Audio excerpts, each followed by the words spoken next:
My thanks to the conference organizers for this opportunity to provide an update on the Sanford Underground Research Facility. My name is Jaret Heise. I'm SURF's Science Director.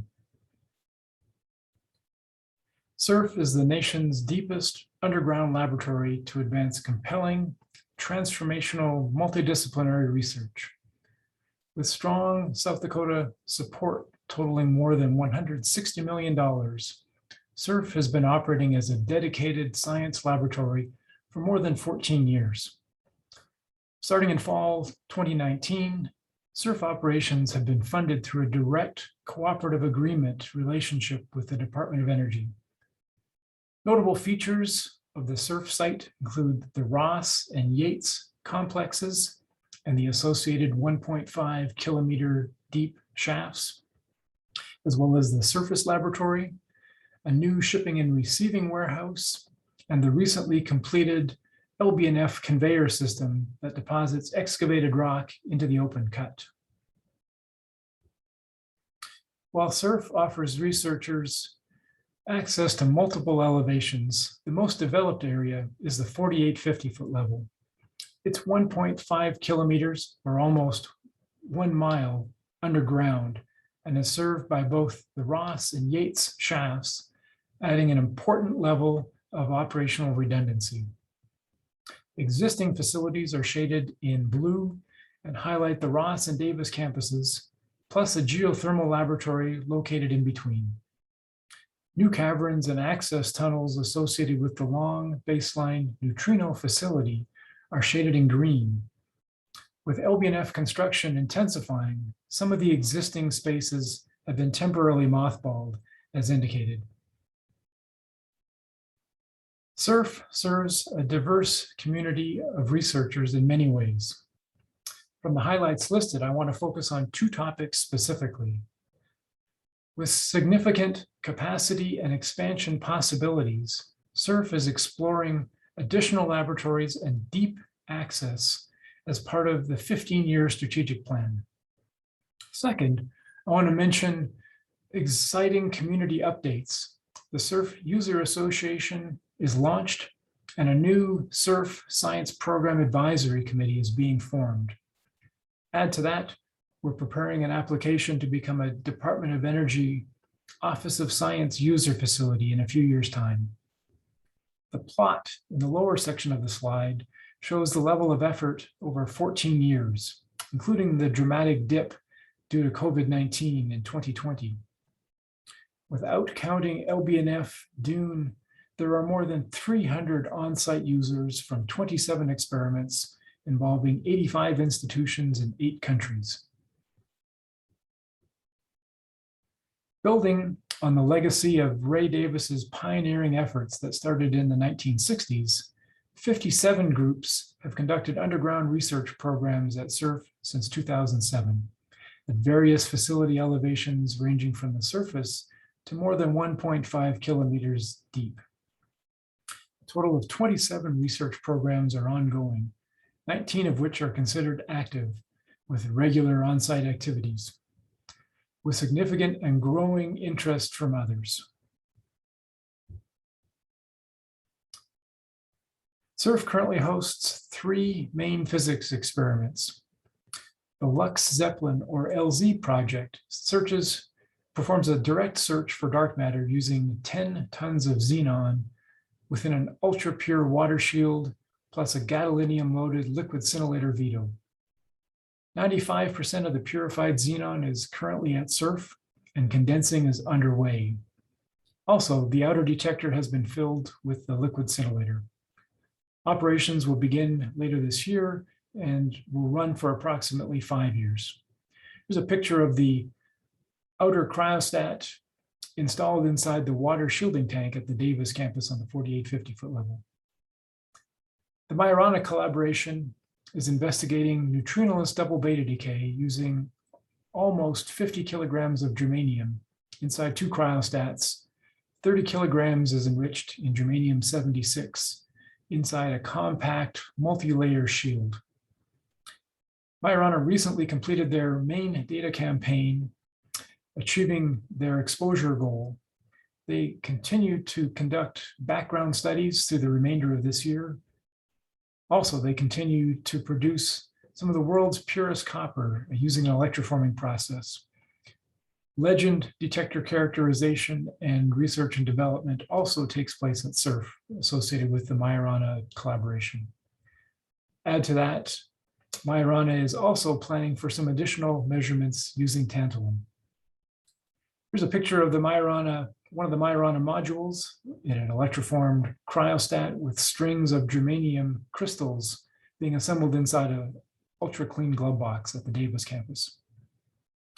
CASPAR studies stellar nuclear fusion reactions, especially neutron production associated with slow neutron capture nucleosynthesis using a 1 MV accelerator. CASPAR wrapped up operations earlier this year with a number of targets having produced data. They are currently planning for the next phase of operations. A picture of their accelerator here is shown in the bottom. You can see some of the timelines, including the earlier dark matter efforts associated with LUX, Large Underground Xenon Experiment, wrapping up in 2027 after the 5 years of operations plus decommissioning. MAJORANA activities began in 2010 and will continue with some electroformed copper operations, some support of Legend. CASPAR operations started in 2015 and completed early in 2021, and they're looking for another space, whether it's on the 4850-foot level or another location, for the next phase of their operations. Another important element for supportive physics experiments at SURF is the Black Hills State University Underground Campus, where currently 4 low background counters are operational and 2 more are planned for later this year. Here are some of the operating parameters associated with the low background counters as part of the material assay capabilities at SURF. 3 of the 4 operating detectors are producing production assays associated with samples arriving at SURF. 2 of the lower rows here describe detectors that will be installed. The installation will be completed later this year. There has been exciting progress with the Long-Baseline Neutrino Facility that will host 4 detectors with 70 kilotons of liquid argon with the Deep Underground Neutrino Experiment. Recently, projects rehabilitating key elements of SURF infrastructure have been essentially completed, including the main ventilation fan, the raw shaft, and the associated hoisting systems. Pre-excavation construction at SURF began in January of 2019 and completed earlier this year. Transportation system for excavated rock is operational, and the first rock was deposited into the open cut in May of this year. Also in the summer of this year, excavation started and will last for approximately 3 years. Recent efforts include ventilation borehole and access tunnels, and I'll show you some progress in that regard. Looking a bit further in the future, outfitting and cryostat construction are expected to begin in 2024. The LBNF layout is shown in the center of the slide, including the connecting tunnels, as well as the dimensions for the 2 large detector caverns, the north and south caverns. They will be 150 meters in length. There was also a central utility cavern that will be almost 200 meters long. Here's an update on progress. The excavation is on schedule. Currently 3.5% complete, as shown in green. Projections over the next few months are shown in orange, including the start of excavation in the north cavern. It's worth noting that the excavation started with the slowest part of the process, some of the smaller drifts, and with lots of corners. Progress will pick up once we get into these larger spaces. And then looking further at the schedule, excavations of all of the caverns will be complete in about 2 years. And the outfitting and construction of the first cryostat, as I mentioned earlier, will begin in April of 2024. Cryostat number 1 construction will last about 2 years. Here's some pictures showing recent progress. The top picture here on the left shows the rock conveyor cantilevered out into the open cut. The middle picture shows the borehole reamer. The pilot drift comes down from a higher elevation. They attach the reamer bit and then pull it back up to make the 3.7 meter diameter ventilation borehole. And then the final picture here on the right shows excavation crews hard at work, loading the holes that have been drilled in order to conduct the excavation. Speaking of developing new space, here's some underground space at SURF is at a premium, and we're exploring options to expand. SURF is participating in the SNOMAS process, and additional lab space features prominently in our 15-year strategic plan, with new lab modules proposed for both the 4850-foot level, 1.5 kilometers deep, as well as possibly on the 7,400-foot level, which would be 2.3 kilometers deep and offering 6,500 meters water equivalent. There is some progress with the underground facility expansion. We've looked at these designs over years. In addition, the 4850-foot level is well characterized by both recent LBNF feasibility studies and geotechnical data. And there have been other recent research efforts in this area as well. We are engaging a design firm to conduct a feasibility study, and that study should be ready later this year. Some initial concepts of locations are shown on this slide for future lab space on the 4850-foot level. One location would be in this area. Another location adjacent or parallel to the west drift is shown here. We have a number of options for the types and lengths of caverns, and that will be informed by community interactions, SNOMAS, and those types of discussions. Table here summarizes existing and planned laboratory space at SURF, starting at the surface and then moving underground.